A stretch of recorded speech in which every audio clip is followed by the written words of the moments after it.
¿Qué tal? ¿Cómo van pasando el fin de semana?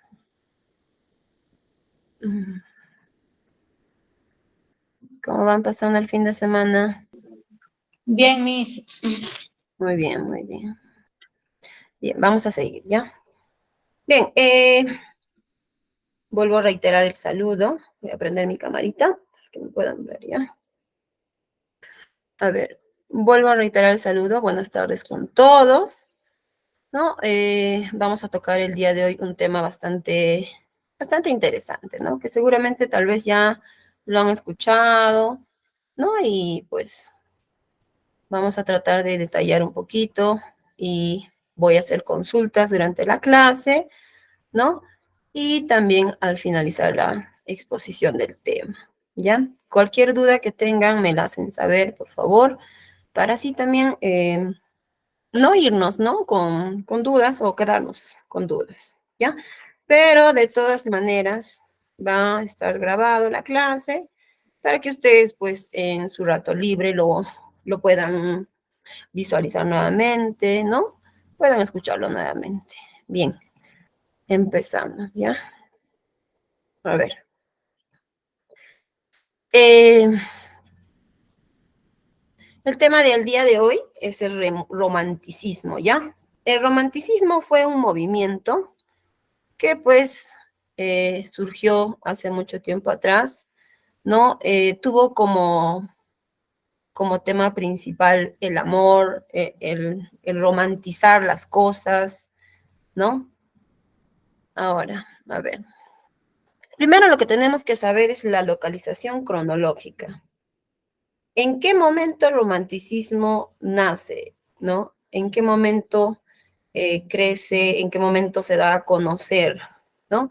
Primero, pues, tenemos que saber que en el siglo XV, que es la Edad Media, ¿no? Pasando al siglo XV, que es el Renacimiento, se estaban creando movimientos nuevos, ¿no? Movimientos nuevos, donde cada uno de estos tenían, pues, características muy particulares, ¿no? Características muy distintas a las otras, ¿no? También es muy importante que entendamos que un movimiento también eh, ayuda a que nazca otros movimientos, ¿no? Que están relacionados. En el siglo XVII aparece el barroco, ¿ya? En el siglo XVIII aparece el neoclasicismo y en la primera mitad del siglo XIX, ¿no? Aparece el romanticismo. Esta fechita a nosotros nos importa, ya que vamos a tratar este tema, ¿no? A ver, ¿qué sucedió para tal vez impulsar a que este movimiento en este año se pudiera dar a conocer? A ver, contexto histórico. Acá, disculpen, se ha ido una letrita. Contexto histórico, ¿no? Se origina en Alemania a finales del siglo XVIII, ¿no? Por eso dice, pues, a mediados del siglo XIX y casi paralelamente, ¿no? Al siglo XIX. Primera revolución industrial en Inglaterra. Justamente en este ciclo o en este año se da la primera revolución industrial en Inglaterra. Se da la Revolución Francesa, ¿no? Que ahí tenemos la fechita. Se da la consolidación del capitalismo y la industrialización, ¿ya? Luego, la filosofía idealista alemana, ¿no? Donde está, pues, regida por estos personajes, Fichte, Schiller, ¿no? Ahora, la Declaración de Independencia Americana también se da justamente en este ciclo, ¿no? En 1776, que hace de los derechos del hombre su centro y establece la república como forma de gobierno y al pueblo, ¿ya? A ver, ese es en cuanto al contexto histórico. Ahora, lo que nos importa netamente el romanticismo. ¿Qué es? Es un movimiento artístico, cultural, que se opone a los preceptos del neoclasicismo, ¿no? Que se opone a lo que pensaba el neoclasicismo. Ahora dice, nace paralelamente en Alemania e Inglaterra, ¿ya?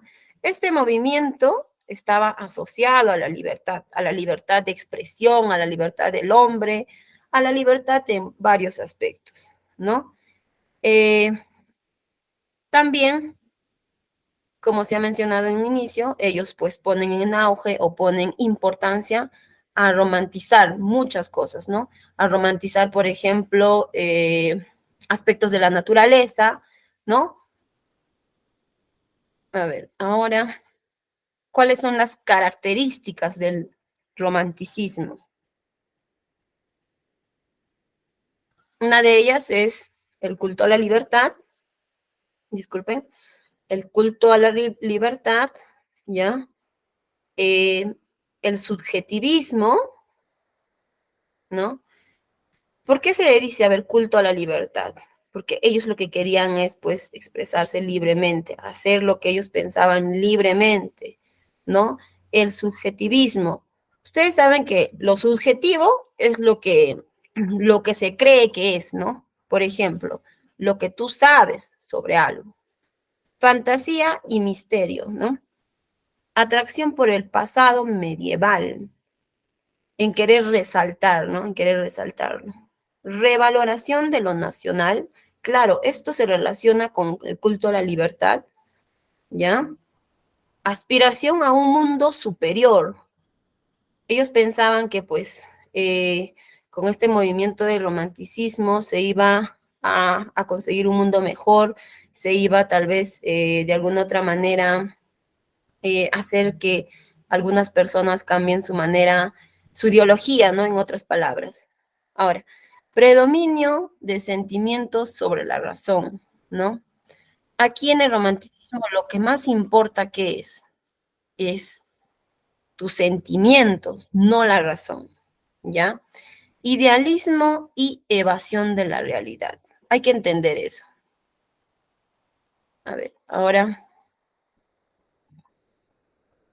el romanticismo en Alemania. Si bien es cierto, hemos mencionado que pues este movimiento nace en Alemania, ¿no?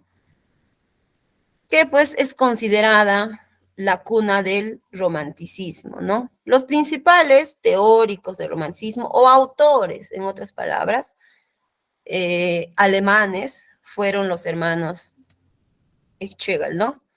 Augusto Wilhelm von Schlegel y Friedrich von Schlegel. Estos son los pioneros, ¿no? Los que iniciaron este movimiento en Alemania. Ahora, el movimiento Sturmdraht. ¿Qué significa Sturmdraht? Tormenta y pasión. Eso significa, ¿ya? Es una palabra alemana, es una frase alemana que significa tormento y pasión. Bueno, tormenta y pasión. Dice, formado en los años de 1770 por jóvenes alemanes, cuyo líder fue el filósofo Herder, que valoran lo folclórico, lo nacional y popular en oposición al universalismo clásico grecolatino.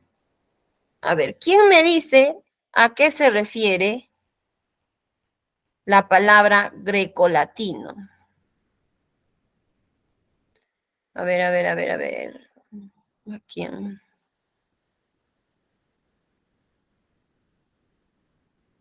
Alex Aguilar Leiva, ¿está presente? Alex Aguilar Leiva.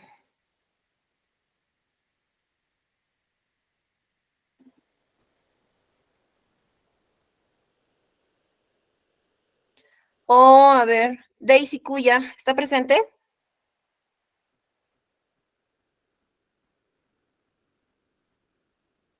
Daisy.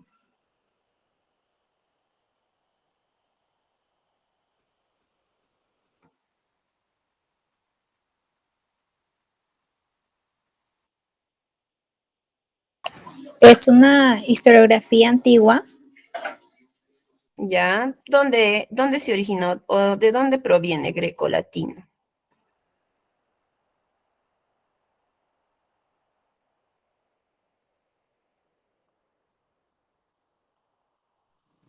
De griegos, Miss.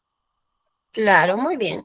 Claro, esto proviene básicamente pues de los griegos, ¿no?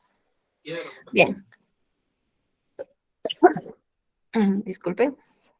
Ahora, esta frase, Sturm und Drang, ¿no? Tormenta y pasión.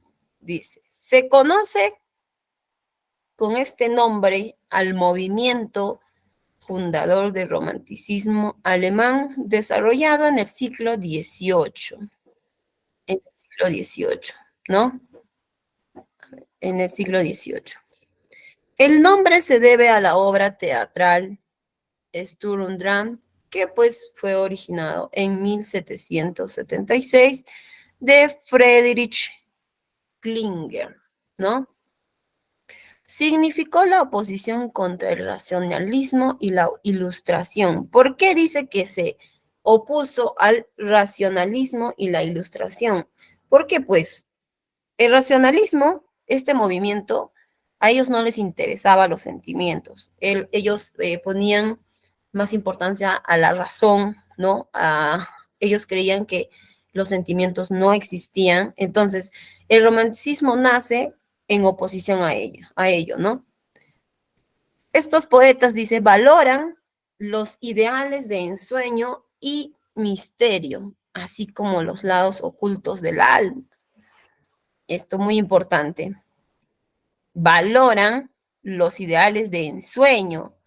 Cuando una persona valora los ideales de ensueño, ¿qué hace? Romantiza las cosas, ¿no? Y misterio, así como los lados ocultos del alma. Su interés se centró en la historia, las tradiciones de los alemanes y lo legendario de su cultura, ¿no? Sus principales representantes, ya lo mencionamos, los dos hermanos, ¿no? Friedrich y Johann. Ahora, Johann Wolfgang Goethe. Este es un autor, ¿ya? Este es un autor que también es importante en la etapa o en el movimiento del romanticismo. ¿Por qué? Porque también él ensalzó lo que eran los sentimientos, ¿ya? Una de sus obras es Penas del joven Werther. Aquí en este libro básicamente habla, ¿no? O narra la historia de este joven llamado Werther en todas sus desventuras de amor, en toditas sus desventuras de amor, ¿no? A ver, la anticipación más genial de un nuevo espíritu de época, centrado en la facultad de la imaginación y en la exaltación de las pasiones amorosas, ¿no? Esta obra se publica en 1774, ¿ya? Donde pues nos da a conocer las desventuras del joven Werther, escrita en forma epistolar por un joven autor alemán de 24 años. Esto es como una autobiografía, ¿ya? Que producirá una de las mayores conmociones de la historia de la literatura. Ahora, a ver, ¿cuál es la biografía de este personaje?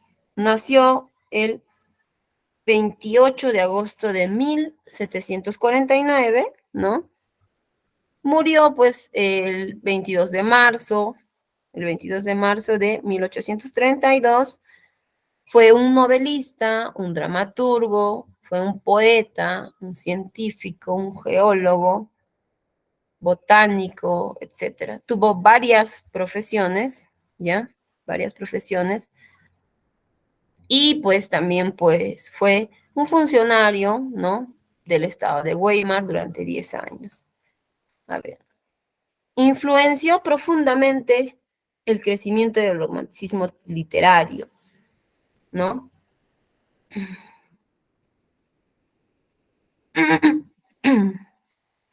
A ver, pasemos. Carlota Buff, ella fue también otra de sus representantes de este movimiento, ¿ya? De este movimiento. Y pues también tiene algunas características localidades, ¿ya? Ahora, su producción destacada. Wolfgang, etapa romántica, ¿ya? Es una etapa romántica. Pues esta novela, no sé si lo logran ver, llamada Fausto, ¿ya? Trata sobre sobre una historia de drama, ¿ya? Sobre una historia de drama, donde pues se da lugar a ciertas desventuras, ¿no? Toma en cuenta lo que está sucediendo dentro de su país, los escándalos que ocurren, ¿no? Y otros aspectos más, pero lo relaciona básicamente con los sentimientos, ¿ya? A ver. Etapas de su obra. Etapa del Sturm, ¿no? Estamos hablando de... ¿De quién estamos hablando? Justamente aquí está su apellido. ¿De quién estamos hablando? De Johann Wolfgang Goethe, ¿ya? De él estamos hablando. Las etapas de su obra, de este autor romántico, ¿no? Es la primera, donde hemos mencionado que pues se unió juntamente a otros jóvenes para oponerse al racionalismo, ¿no? Es la primera etapa, la etapa del Sturm. Luego viene la segunda etapa, que es clasicista, ¿no? Donde pues ya no toman tanto como un movimiento revolucionario, sino que ellos quieren darse a conocer, ¿no? Darse a conocer que los sentimientos eran más importantes que la razón, ¿no? Ahora, Goethe fue el último clásico y el primer romántico, nos dice. Ahora, características de su obra. Es prerromanticismo. Acá debería decir pre-romanticismo, no prerromanticismo, ¿ya? Manifiesta gran erudición en diversos temas artísticos y científicos. ¿Por qué dice manifiesta gran erudición? ¿Qué es? ¿Qué es lo erudito? Lo erudito es lo que está bien hecho, pues, lo que está bien hecho, lo que está bien calculado, ¿no? Dice, manifiesta gran erudición en diversos temas artísticos y científicos, variedades de cosas bien hechas, ¿no? Desarrolló diversos géneros literarios, ¿no? Dentro del romanticismo nosotros vamos a encontrar el género literario, la lírica, la épica, ¿no? El teatro, la narrativa, ¿no? En ese tiempo más se daba a conocer lo que era la lírica y el teatro, ¿no? Por medio de esas escenas se daba a conocer ciertas actuaciones, ciertas cosas que estaban sucediendo. Dice, en su madurez se alejó del ímpetu romántico de su juventud, ¿no? Él pone en práctica, ¿ya? Él pone en práctica bastante la ímpetu por el romanticismo, él hace que esta corriente, que este movimiento literario tome bastante fuerza, ¿no? Ahora, se inspiró en temas tomados de la tradición griega y germánica. Claro, los griegos fueron los primeros en algún momento en hablar sobre la tradición romántica, ¿no? No sé si ustedes han leído alguna obra, por ejemplo, de Homero, tal vez han leído quién era, por ejemplo, Afrodita, quién era la diosa del amor, por ejemplo, ¿no? Eso influenció en Alemania en este movimiento del romanticismo, ¿ya? A ver, dice, Werther Gott, está decidido, Charlotte, deseo morir. Cuando leas esta carta, querida mía, la tierra fría ya estará cubriendo los restos rígidos de este infeliz, de este hombre desasosegado, que en sus últimos momentos de vida no conoce dulzura ni mayor don que hablar contigo. ¿Quién me dice qué es lo que significa este pequeño verso, este pequeño texto? A ver, a ver, a ver. Diana Lourdes Vilches, ¿estás presente? Diana. Sí, Diana, a ver, con tus propias palabras, ¿qué entiendes tú por este pequeño texto?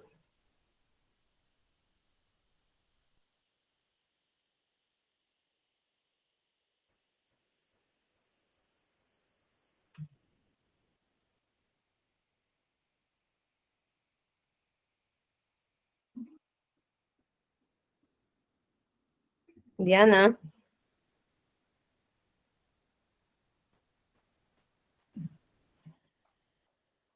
A ver, Melissa, Cintia. entiendo de que es una carta de despido, Ya, muy bien, por- claro. porque habla de que cuando ella lea, él ya va a estar muerto, algo así. Ya. Ujú. Eso es lo que Maribel entiendo. Olivares, ¿qué opinas tú? Maribel Olivares.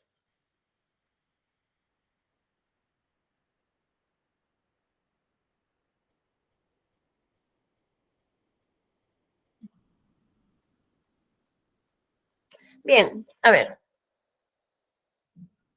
cuando dice, está decidido Charlotte. Charlotte es una mujer, ¿no?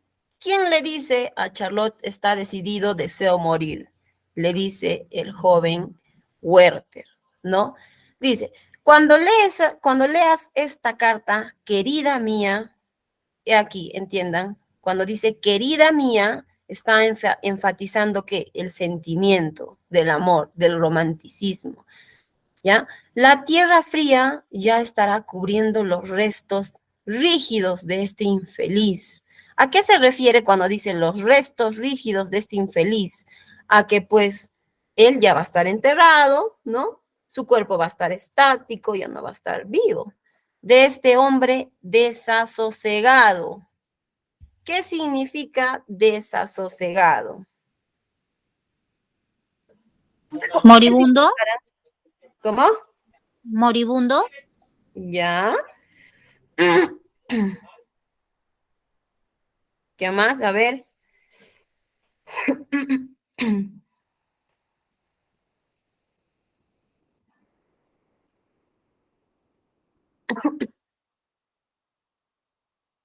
A ver, agonizando, Miss, aparte de moribundo, ¿qué más?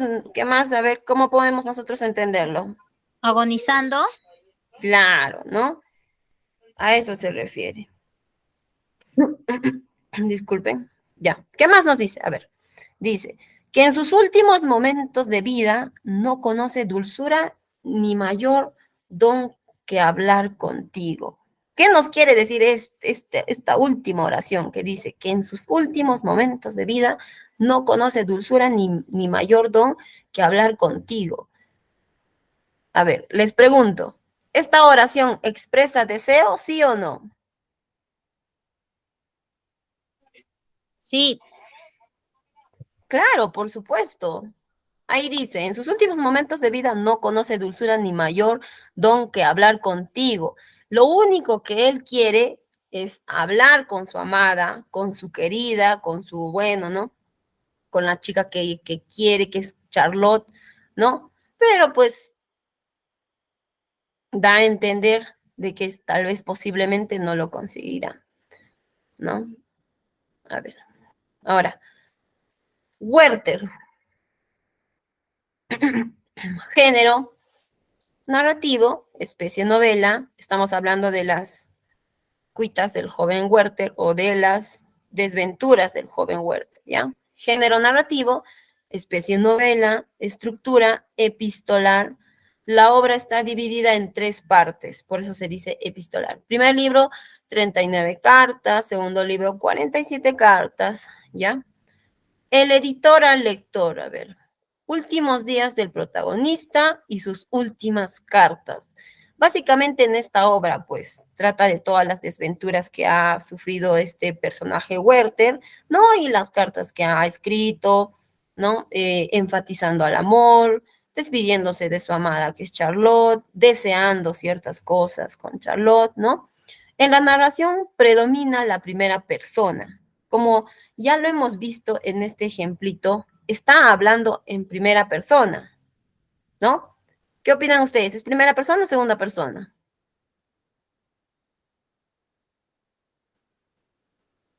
¿Será primera persona o segunda persona? ¿Están presentes? Mm, Claro, está en primera persona. ¿Ya?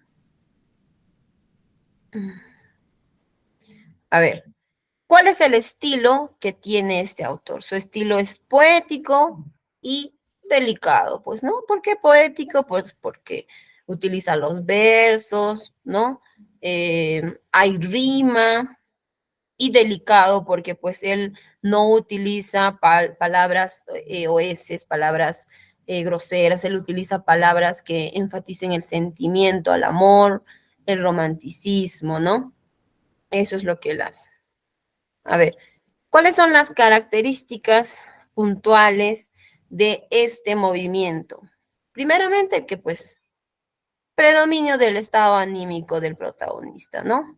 Aquí predomina el estado de ánimo, o sea, el cómo se siente la persona, el autor que está escribiendo, ¿no? Él refleja lo que está escribiendo, bueno, lo que siente en su escritura, mejor dicho, refleja lo que siente en su escritura, ¿ya? ¿Hay abundancia de reflexiones? Claro que sí. Hemos visto un ejemplo donde pues a uno nos hace pensar que él deseaba cosas, que pues decidió tal vez cierta situación, ¿por qué? Porque tal vez su amor no era correspondido como él quería, ¿no? Uso de contrastes. ¿Qué es contrastes? Contrastes es comparaciones, ¿ya? Contrastes significa comparaciones. Entrelazamiento de historias. Cuando dice entrelazamiento de historias, se refiere pues a que las historias se van a entrelazar, van a tener una secuencia, ¿no? Van a tener una secuencia, a eso se refiere. La intertextualidad. ¿Qué es la intertextualidad? Es, a ver, ¿quién me dice qué es la intertextualidad? Nosotros podemos relacionar la intertextualidad con lo que nosotros entendemos del texto o no será posible. A ver qué opinan.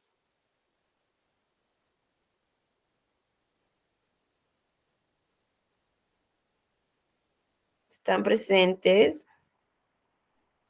Es una relación que mantiene un texto para relacionarse con los demás. ¿Para qué dices?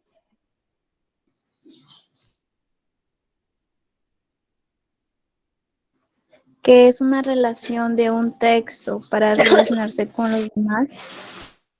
Claro, ¿no? La intertextualidad básicamente pues se trata de relacionar distintos textos, ¿no? Y de entenderlo pues a nuestra manera, a nuestra forma. Ahora, el simbolismo y fetichismo. Simbolismo aquí, por ejemplo, ¿no? Nosotros hasta el día de hoy incluso lo vemos, tal vez diariamente lo vemos, que por ejemplo, ¿no? El amor, ¿cómo está simbolizado? ¿Acaso no está simbolizado con un corazoncito, ¿no? A eso se refiere. Ahora, los temas que presenta este movimiento, ¿cuáles? La fatalidad de un amor imposible. Justamente eso se trata, pues, en las cuitas del joven Werther o las desventuras del joven Werther, ¿no?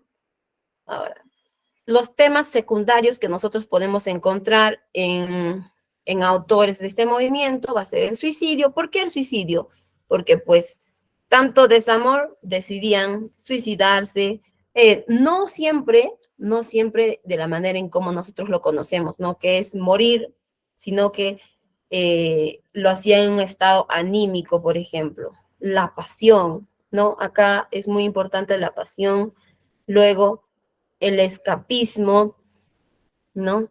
O sea, escapar de la realidad, la naturaleza, la libertad de expresión hacia nuestros sentimientos, el convencionalismo social, ¿no? La angustia también, la desesperanza. La desesperanza básicamente se refiere pues a, eh, a perder cierta credibilidad de algo, a pensar de que tal vez las cosas no pueden ser posibles, ¿no? Ahora, la muerte también es un tema secundario. ¿Y por qué se da? Pues esencialmente todo este movimiento tiene que ver con lo que es el romantizar muchas cosas, ¿no? En hacer prevalecer que el estado sentimental es muy importante y que pues la razón no solo importa en un ser humano. ¿Ya? Ahora, los personajes, a ver, los personajes. ¿Quiénes son?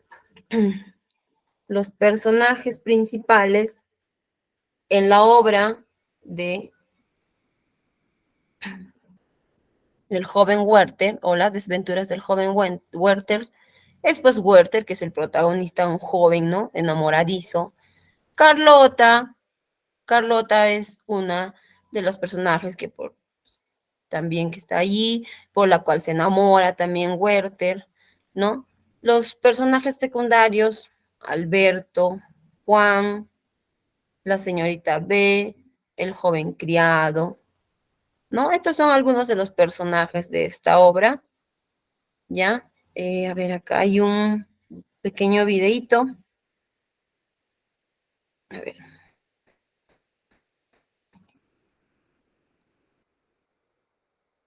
Hoy veremos una de las obras más importantes del romanticismo.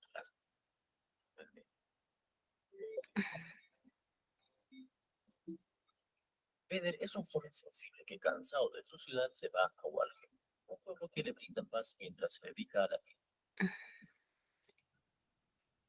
¿Me están pudiendo escuchar? A ver. No se escucha tan bien. ¿No escuchan bien? No escucho bien. Como medio entrecortado se escucha. A ver, las demás personas me avisan, por favor. Voy a subir todo el volumen, ¿ya? A ver. Aquí también. A ver, me avisan. Hoy veremos una de las obras más importantes del Ahora. romanticismo, Las desventuras del joven Peder. Ahora sí se escucha bien. Ya. Peder es un joven sensible que, cansado de su ciudad, se va a Walheim, un pueblo que le brinda paz mientras se dedica a la pintura y a la lectura. En este lugar se siente feliz rodeado por la naturaleza y por la sencillez de la gente. Un día es invitado a una fiesta en donde conoce a Lot, una mujer que cuidaba a sus hermanos menores. Peder la ve y se enamora perdidamente de ella, pero Lot está comprometida con un joven llamado Albert, quien estaba de viaje. El joven enamorado frecuenta a Lot. En sus cartas habla de ella como un ángel y como una mujer perfecta. Albert regresa de su viaje. Peder tiene una buena imagen de él y se hacen amigos, lo que permite que siga viendo a Lot. Su sufrimiento interno al no poder estar con Lot hace que se vaya del lugar a trabajar como diplomático. En estos pasajes describe al embajador con quien trabaja como una persona detestable, lo que provoca que Peder renuncie. En su estadía se entera que Lot se ha casado con Albert. Vedder no puede olvidar a Lot y decide regresar a Wildhen a visitarla. Ella ya está casada con Albert, quien lo trata obviamente. La relación se vuelve peligrosa y estos momentos son muy duros para él, pues no puede soportar que la mujer a quien ama no pueda estar con él. Lot finalmente le pide que se vaya. En un último encuentro antes de Navidad, ambos leen un poema de Ocean y en un arranque de pasión, Vedder besa a Lot. Ella accede unos segundos, pero después reacciona y le pide que se vaya. Al joven amante le consume la tristeza por no poder estar con su amada y decide que uno de los tres debe morir. Siendo él incapaz de matar a alguien, decide quitarse la vida. Antes de consumar su plan, escribe sus cartas de despedida. En ellas pide ser enterrado al borde de un camino y con el mismo traje con el que conoció a Lot. Luego envía a su criado con Albert para pedirle prestadas 2 pistolas. Peder las recibe y les acaricia, pues Lot las había tomado antes. Finalmente, se pega un tiro en la cabeza, pero tarda en morir. Lot se desvanece al enterarse de esto. La obra termina con el entierro de Beder, el cual no es oficiado por un cura por tratarse de un suicidio.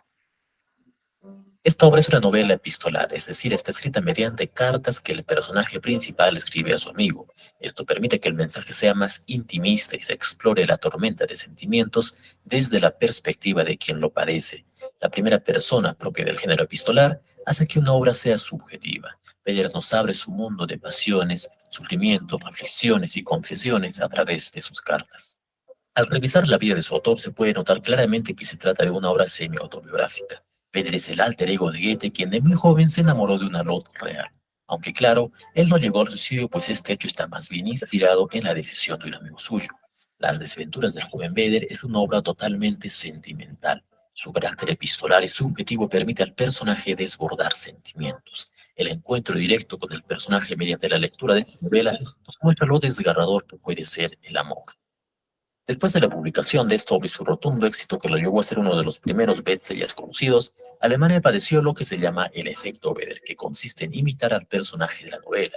La gente imita la conducta de sus ídolos, y en esta época el éxito de Beder fue tal que lo llevó a ser el arquetipo del amante trágico. Cientos de personas se vistieron como el joven amante y muchos se quitaron la vida después de leer la novela. Goethe ya era adulto renegó de esta obra, pues muchos solo lo conocían por ella. La ola de suicidios fue rechazada rotundamente por el autor, quien más bien huye de esto e incluso escribe la obra para canalizar sus sentimientos. Por supuesto, no podemos hablar de romanticismo sin mencionar este texto, que es sin duda el que mejor representa este movimiento.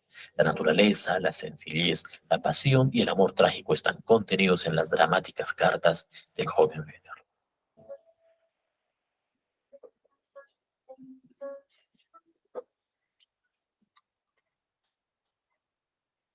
Muy bien.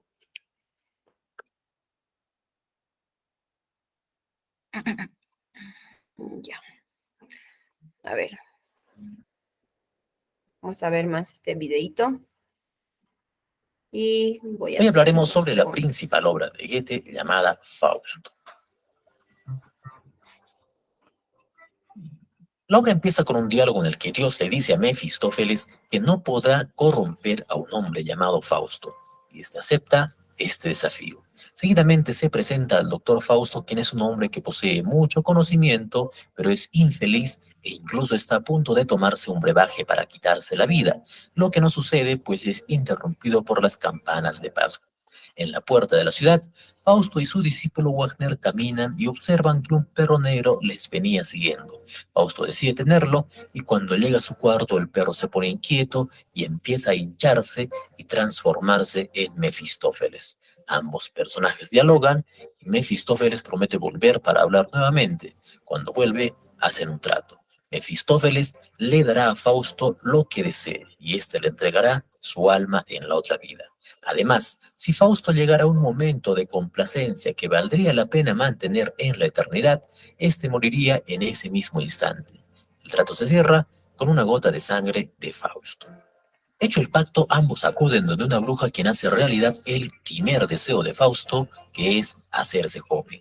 Cumplido este deseo, el doctor le pide al diablo poder estar con una muchacha inocente llamada Margarita. Entonces Mefistófeles deja joyas en la casa de la joven. Seguidamente el diablo crea mentiras para que Margarita tenga un encuentro con Fausto, quien finalmente logra tenerla. Margarita, para tener privacidad con su amante, le da una poción a su madre para dormirla, pero exagera en la cantidad y ésta muere. Valentín, un soldado y hermano de Margarita, está molesto por el honor perdido de su hermana y le reclama a Fausto, pero también muere en sus manos y con ayuda de Mefistófeles.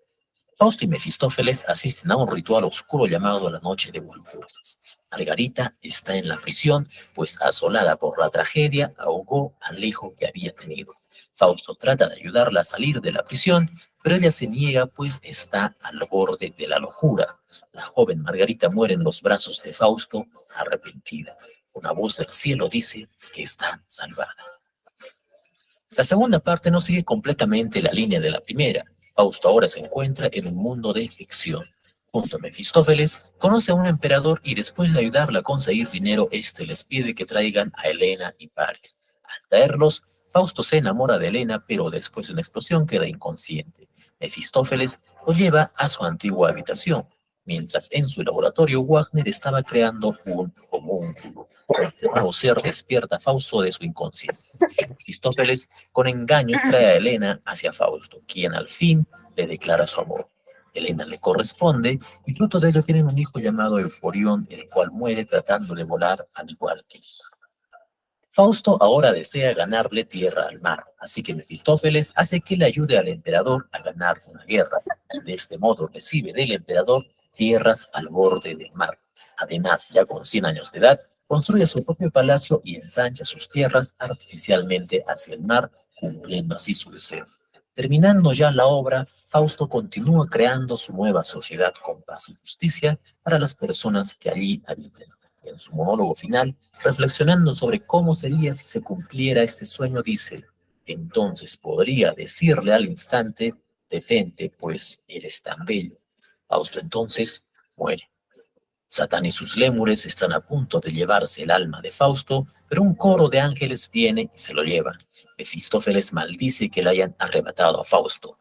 Ya en el cielo los ángeles dicen: a quien siempre aspira y se esfuerza, a ese salvar bien podemos. Y si por él se ha interesado el amor desde lo alto, coros de bienaventurados le acogerán en sus brazos. Pese a que está hecha para representarse en el teatro, Fausto es una obra para leer por los diálogos extensos que contiene. La obra nos recuerda sin duda al pasaje bíblico donde se pone a prueba la fidelidad de Job. Fausto es sin duda una de las mejores obras de la literatura. El lector llega a identificarse con el protagonista en cuanto a sus virtudes y sobre todo sus defectos.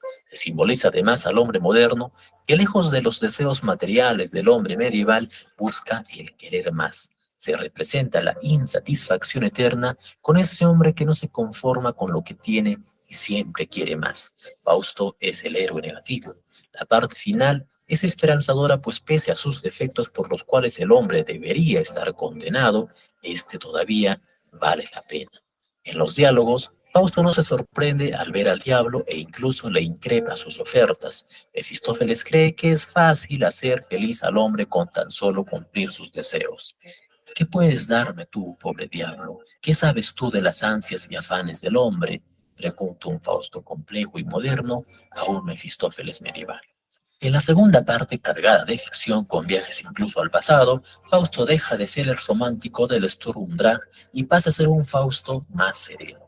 El texto es una obra difícil por toda su complejidad que genera varias interpretaciones. El Fausto de la segunda parte llega a ser feliz, haciendo feliz a otros mediante la construcción de una sociedad ideal. Cabe preguntarnos 2 siglos después, con sucesos como las guerras mundiales o un planeta herido, si al igual que Fausto, el hombre contemporáneo aún vale la pena. Muy bien. A ver.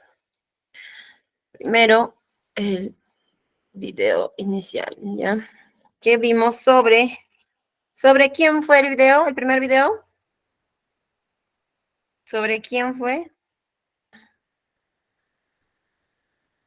A ver. Mercedes, Eva. Mercedes, Eva. ¿Sobre quién fue el primer video? La historia de amor de Wagner. Muy bien, claro que sí. ¿Ya? A ver. Teonila Pérez. ¿Está presente? Sí, Miss, estoy presente. Ya, a ver. ¿Cuál fue el efecto que tuvo esta obra, ¿no? En los ciudadanos que leyeron Las desventuras de joven Werther? ¿Qué ocasionó esta obra?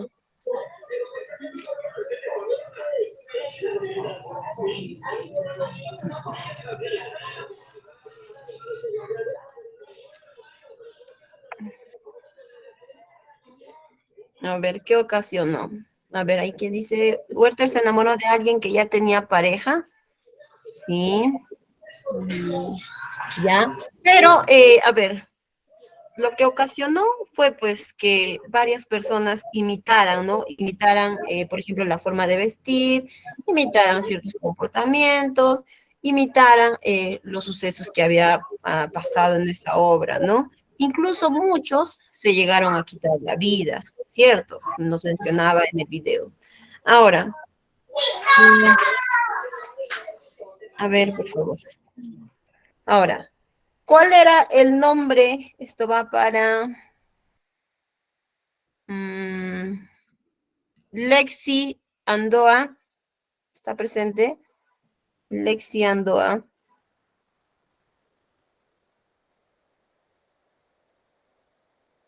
Lexi Andoa. Muy bien. A ver, ¿cuál era el nombre cuál era el nombre de la señorita de la que Werther se enamoró?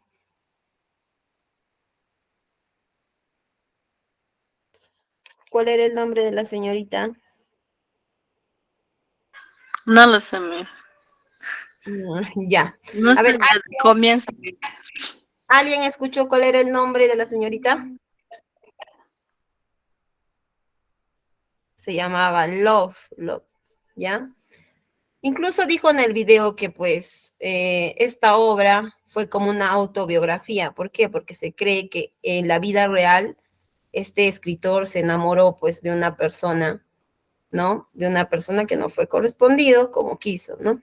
Ahora, a ver, en el segundo video nos habla sobre Fausto, ¿no? ¿Quién era Fausto? Fausto era un sabio, ¿no? Que pues era mayor de edad, que él quiere morirse, ya no quiere vivir, quiere suicidarse y pues hace un pacto un día cuando está caminando por ahí, ve un perrito y pues hace un pacto con el diablo, ¿no? ¿Cómo se llama el diablo?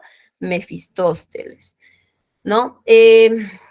Hacen un pacto y luego, ¿qué sucede? A ver, ¿quién me dice qué sucede luego? Conoce a Margarita. Ya, conoce a Margarita, ¿no? Y cuando conoce a Margarita, ¿qué hace Fausto? Le comienza a pedir deseos, cosas a Mefistósteles, ¿no? Ahora, la última pregunta, a ver, ¿para quién? Héctor Reyes, ¿estás presente? Héctor Reyes. ¿Están presentes? A ver, ya. Bueno, entonces lo voy a resumir, ¿sí? Lo primero que le pide Fausto a Mefistósteles es que pues le haga joven, ¿no? Le haga joven para que pueda relacionarse con Margarita, ¿no? Pero pues Margarita, ¿qué hace un día? ¿Qué sucede? ¿Qué ocasiona Margarita? Ocasiona pues la muerte de su madre, ¿no? Bien, a ver, el video está grabado, la clase de hoy está grabada, ¿ya? Ustedes lo pueden visualizar en otro momento cuando estén con un poco más de tiempo, ¿ya? ¿Alguna pregunta para finalizar la sesión del día de hoy? ¿Alguna pregunta? A ver, ¿están ahí? No, ninguna pregunta. ¿Me oyen? ¿Me escuchan? Sí, sí, Bien. ninguna, Miss. Listo. Ustedes lo pueden visualizar la grabación de la clase del día de hoy, ya en otro momento cuando tengan un poquito más de tiempo. Esto sería todo por la sesión del día de hoy, ¿no? Y pues cuídense. Hasta la próxima. Hasta luego. Feliz